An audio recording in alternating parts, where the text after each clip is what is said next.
Welcome to the Bible Forum. I'm Warren Sprouse. We're here every Sunday night from 8 until 10 p.m. Eastern Time. We're looking at the events that have befallen us in this last week or two. I say that because last Sunday we weren't able to be on the air. The gremlins took over. If you have missed the first section of this, I divided this into two sections. This is part two of this opening section because there were just too many of them. Go back to the first video and watch and listen to what was discussed then, and then add this to it. We're finding, and this is something that happens every time we get a truly conservative president. It happened with Reagan. It's happening with the Donald. We are moving back to more conservative views. I don't mean just me, the nation. There's a move back toward our founding principles and to conservative ideas. Darwinian evolution is one of those. David Gellertner, a Yale University professor, has publicly renounced his belief in Darwin's theory, calling it a beautiful idea that has been effectively disproven. The professor is famous for predicting the World Wide Web. Over the years, he's created multiple complex computing tools. Today, he's a professor of computer science at Yale, chief scientist at Mirror Woods Technologies, and a member of the National Council of the Arts. The website The College Fix reported Gellertner headlined a recent column entitled "Giving Up Darwin," in which he explained how his readings and discussions of Darwinian evolution and its competing theories, including intelligent design, have convinced him that Darwin had it all wrong. He writes, "My argument is with people who dismiss intelligent design without considering that it's an absolutely serious scientific argument. The origin of species is exactly what Darwin cannot explain." He goes on to say, "Now, I haven't been destroyed. I am not a biologist, and I don't claim to be an authority on this topic, but what I have seen in their behavior intellectually and at colleges across the West is nothing approaching free speech on the topic. It's a bitter, fundamental, angry, outraged rejection of intelligent design, which comes nowhere near scientific or intellectual discussion." Gellertner said the failures of Darwinianism are insurmountable. Fossils show that a, quote, striking variety of new organisms, including the first ever animals, pop up suddenly in the fossil record over a mere 70-odd million years, end of quote, which contradicts Darwin's expectation that new life forms evolve gradually over long expanses of time. And he said the odds of creating a new protein by chance are just too high to calculate. It can't be done. Now, I know what some of you are thinking. You say he's over 70-odd million years. That's a very short period of time in evolutionary thought and theory.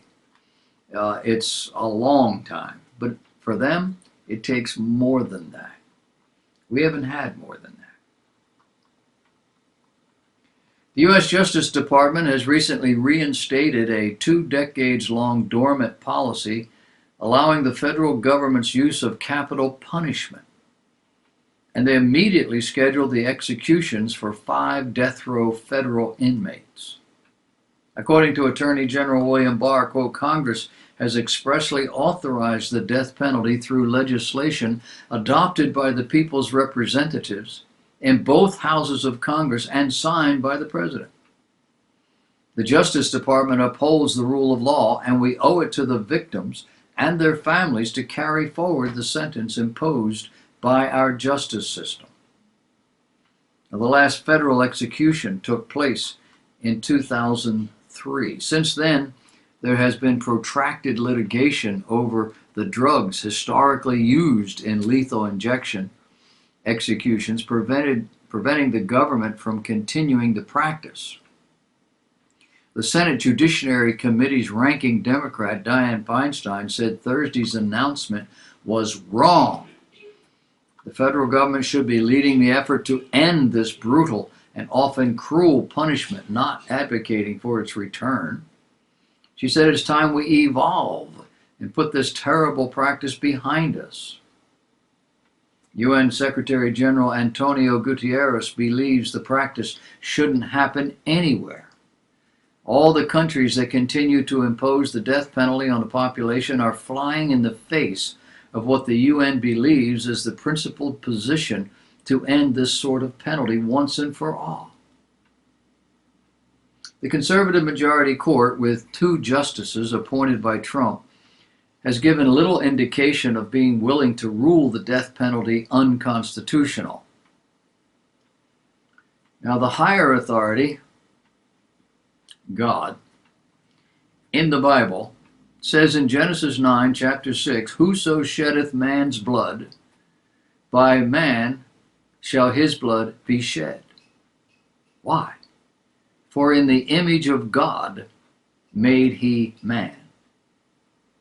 Now, this is not talking about accidental deaths. This is cold-blooded murder.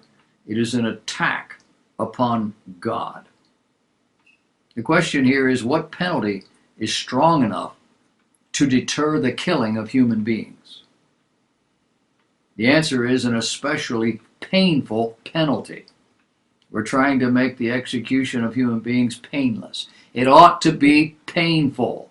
The death of their victim was painful enough to make the population at large think long and hard before they kill someone. To argue that capital punishment is too brutal is just simply to miss the point. U.S. Representative Elijah Cummings is in the news. He is a member of the U.S. House of Representatives. He has represented Maryland's 7th Congressional District since 1996. Prior to that, he was a member of Maryland's House of Delegates for 13 years.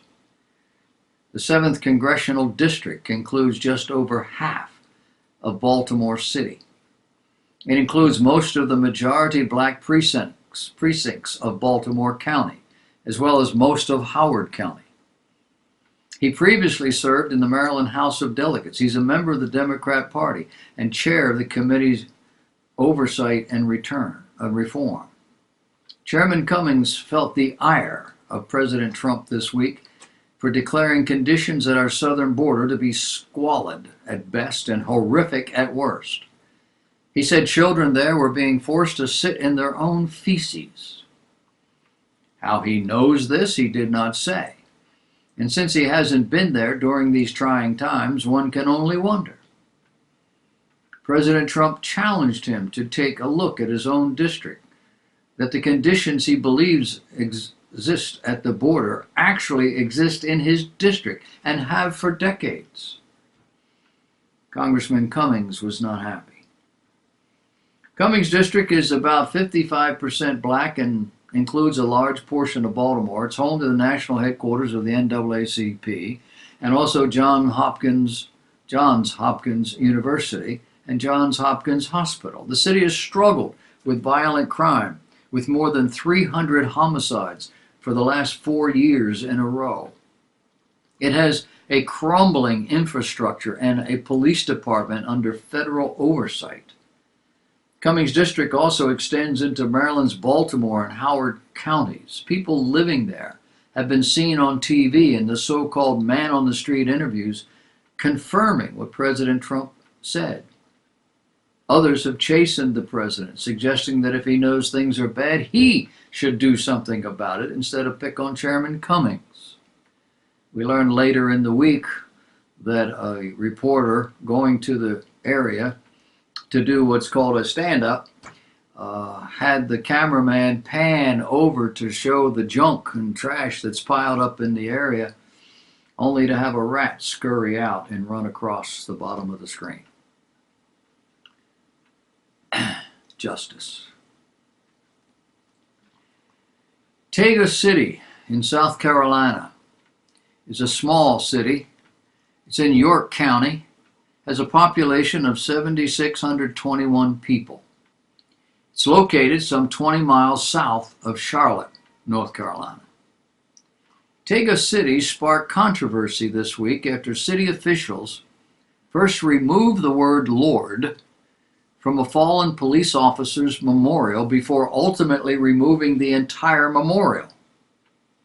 They did that until, as they say, we can find a solution that expresses our unwavering support and gratitude to those who risk their lives every day for ours, presumably without these offensive words.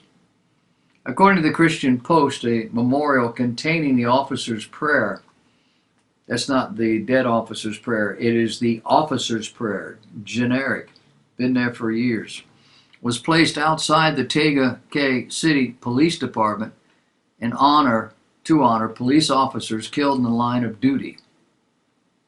After being up for only a short time, the city reportedly received numerous complaints about the religious words on the memorial, caused the city officials to cover up the word Lord, a word that appears at least 3 separate times.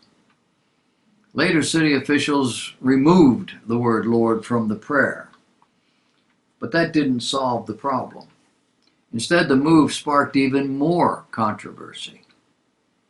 Now, my guess is the complaints came from social media and other what are called meaningful sources, probably totaling about 30 or so. I would be shocked if it were anywhere near a majority of the population.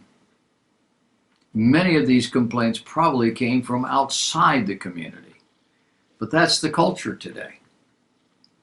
When a few loud voices are able to control the majority.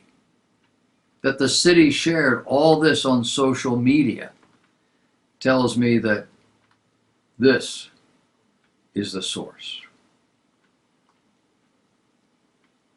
Do you know what really is a Christian? Joshua Harris, best-selling author of I Kissed Dating Goodbye, and who previously announced that he was separating from his wife, said Friday he no longer considers himself a Christian.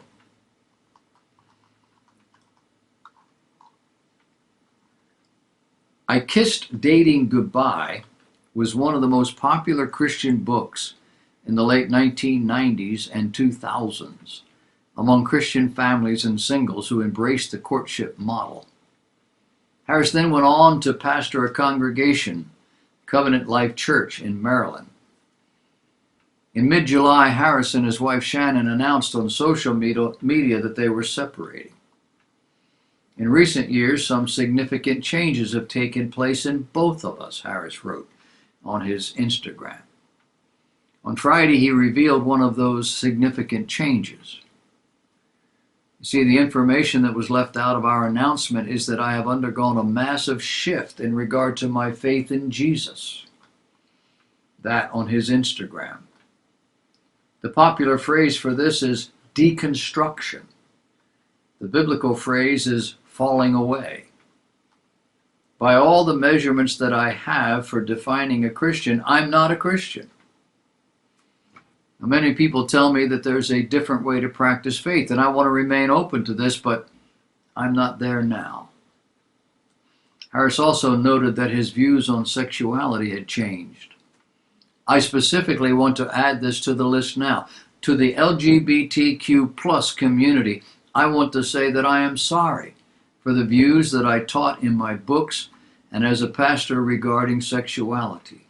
I regret standing against marriage equality, for not affirming you and your place in the church, and for any ways that my writing and speaking contributed to a culture of exclusion and bigotry. I hope you can forgive me. Can I offer you my opinion? Among many of the more contemporary churches in America today, the pastoral office in those situations,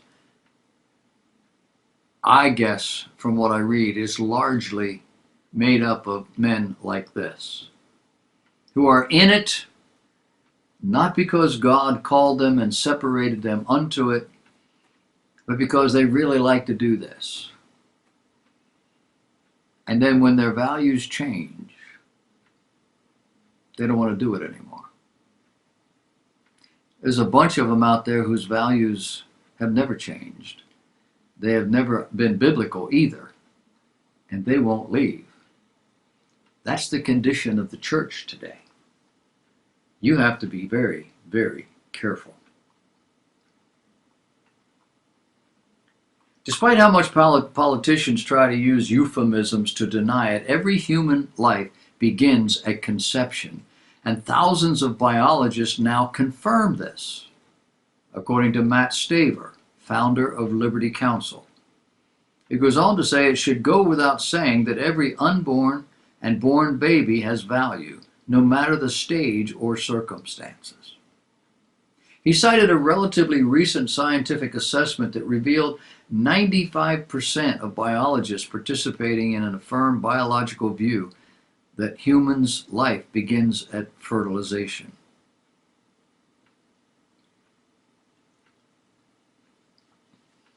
I think I'm going to have to cut that one out because I think I already talked about that.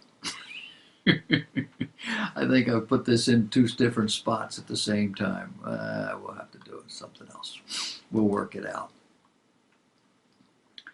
Recently, the American Psychiatric Association announced the creation of a special task force, as they say, quote, to address the needs of people who practice consensual non-monogamy, including their intersecting marginalized identities. They can come up with more fancy words. That's a lot of words that need to be unpacked. So I'm going to give it a shot. First, consensual non-monogamy. This is a euphemism for polyamory. Makes it clearer? Now, polyamory is the practice of, or the desire for, emotionally intimate relationships with more than one partner. And, quote, intersecting marginalized identities, end of quote, means the task force will look into how the desire to have more than one partner is in fact a deep-seated identity. And anyone who thinks otherwise is discriminating against people who were just born that way. Do you see a picture growing here? This is going to multiply. And just about every kind of situation you can think of is going to fall into this category. The American Psychiatric Association put it in their announcement, quote, the ability to engage in desired intimacy without social and medical stigmatization is not currently a liberty for all.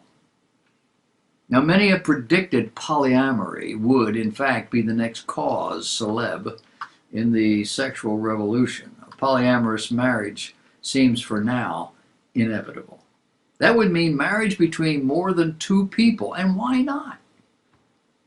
If marriage is officially severed from procreation, as so-called same-sex marriage has now legislated, then there's no reason to reserve it for two people instead of 3, 4, or more. Or as a member of the task force wrote on medium monogamy, on a website, I guess, or a publication called Medium, I don't know what that is, they wrote, quote, monogamy is privileged, implying, of course, that it shouldn't be.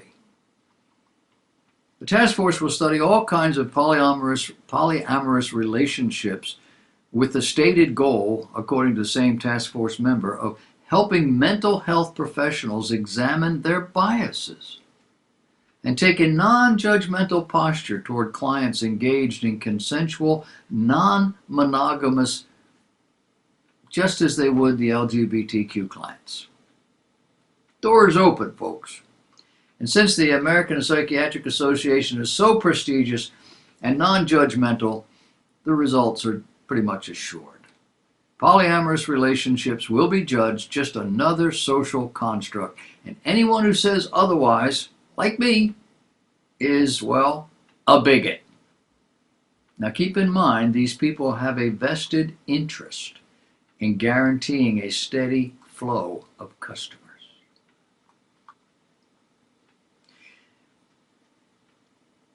Oregon has passed a new law to mollify the children. Now, you know what mollify means, right? It's like pacifying in babies. The Oregon legislature recently gave in to 3 younger teenagers and passed a law that allows students to take 5 days off without penalty every 3 months because they feel emotionally bad. Mental health days, mental health classes are now available in this progressive state. What we're talking about here are 15 and 16-year-old children influenced by the violence they see on television and the internet, convincing otherwise rational adults that their feelings are beyond their ability to control and therefore a legitimate disease. And oh, by the way, Oregon bought it. Oh yeah.